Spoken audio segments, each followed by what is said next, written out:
President Trần Đại Quang extended his best wishes to farmers for the new year, and he said he hopes they will see bumper crops.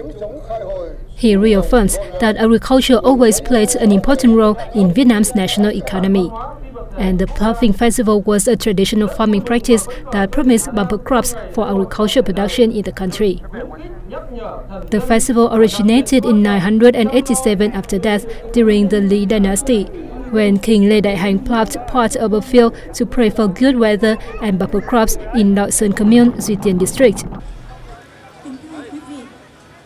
Since then, it has been an annual tradition in the early spring, becoming a cultural ritual for generations of Vietnamese people and helping improve the lives of farmers.